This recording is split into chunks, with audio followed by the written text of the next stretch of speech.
second grade mathematicians. Today we're going to be practicing our fluency with numbers, but thinking about adding two-digit numbers. When you know your facts, you're able to more easily add more than one digit. So today we're going to be reviewing what it looks like when we add two-digit numbers together. So by the end of today, you'll be able to confidently say, I can add two-digit numbers without regrouping. Today we're going to practice adding two-digit numbers in multiple ways. We're going to show using digits, but we're also going to draw using base 10 form. Let's start at the top and show how we do this using digits. I have a guide off to the side here. I'm going to use this guide and fill in the blanks as I'm adding my two-digit numbers. I read 46 plus 23 equals. I'm trying to find the sum. Remember, the sum is an answer to an addition problem. Let's start at the top. It says first start in the blank place. That blank stands for one of the places. Remember, place value tells us that numbers have a home and have a value associated to them. When you're adding, you always start in the ones place. So I'm going to write the word ones at the top.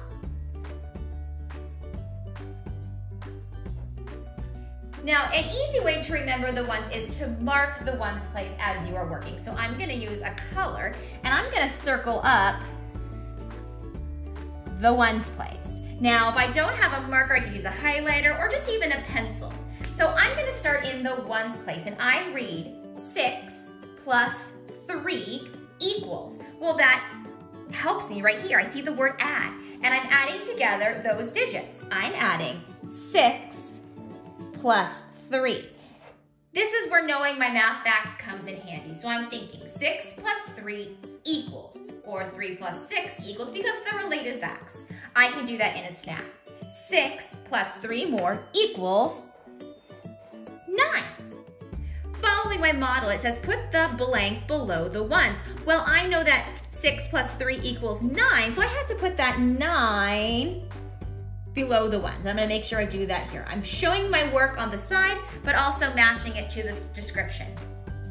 Next, add the blank place. Well, that blank means the next place, thinking about place value. I've already added the one, so I move to the next largest place, which is the tens place. And I'm not going to mark the tens place because I've already marked the ones, so my eye is drawn to the ones, so I know my tens is the one that is not marked. And I look here and I examine the numbers I see. I'm reading it top down.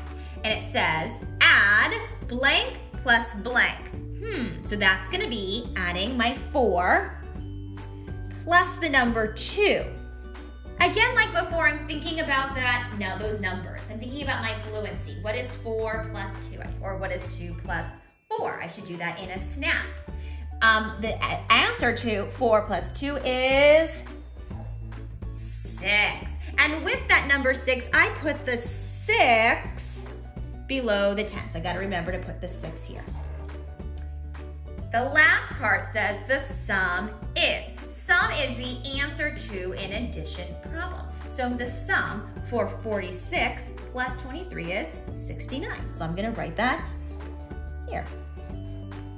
Excellent.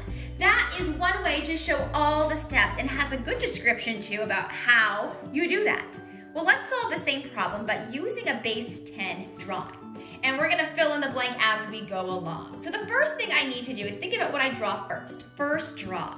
Now, in this problem, we are adding.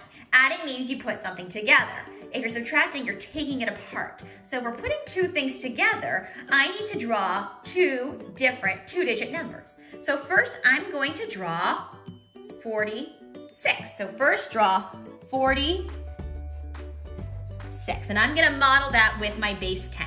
I know the number 46 has 4 tens. 1, 2, 3, 4. And I'm drawing those lines because those lines represent my 10 rods. And I'm gonna draw 6 ones. Now when I'm drawing my 6 ones, I'm gonna make sure I'm building a 10 frame. So it's easy for me to see 1, 2, 3, 4, 5, 6, how many more 10s I would need, or excuse me, how many more ones I would need to make a 10. So I've drawn the number 46. Next draw, and that means the next number. What am I putting together with 46? And that is 23. So next draw 23. And I'm gonna draw 23 right below it because I'm stacking it just like this problem. My base 10 drawing is going to match what I see up here. So underneath it, I'm gonna leave some space because I wanna be able to read it clearly. I'm gonna draw 2 10s and 3 1s. Again, building a 10 frame. Now I can easily see, so if I'm looking across, I see 46 and 23. I can even put a little plus sign here if I really wanted to as well. I can even add them up. I might even put a break in here so I can see that I have 2 separate different numbers.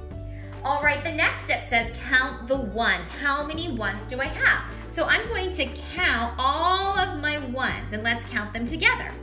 I know here, I'm gonna scoop them up. I have 6 because of 46 and I'm gonna count on from there. Instead of counting 1 at a time, just count on from 6. So after 6, I have 7, 8, 9. I have 9 ones all together. I don't need to trade any yanks. Remember, we're doing this without regrouping. I'm gonna draw them here so I can see them too, visually. 1, 2, 3, 4, 5, 6, 7, 8, 9. I can easily see that only one more would give me a 10. All right. Then I'm gonna count up the tens place. Remember, we were from the smallest place to the largest place. I counted the ones, now it's the tens. And I count 1, 2, 3, 4 tens, plus another 2, which gives me a total of 6. 1, 2, 3, 4, 5, 6. So I have 6 tens. So in the end, the sum is 69. I have just modeled 2 different ways. I have modeled and explained how to add 2 two-digit numbers without regrouping. Both are great visuals and it really shows that I am an expert at adding 2-digit numbers. Part of being an expert mathematician is really knowing your facts and knowing the process or the steps of adding 2 two-digit numbers. When you have those steps stuck in your mind, you will be able to explain it using words as well as modeling it using a drawing or even math tools. So remember, always practice those math facts because the more you know them or the more you practice them, the more easily other things will come to you. Remember, math are like building blocks and we build upon each other when we have those skills. So good luck today as you practice adding 2 two-digit numbers without regrouping.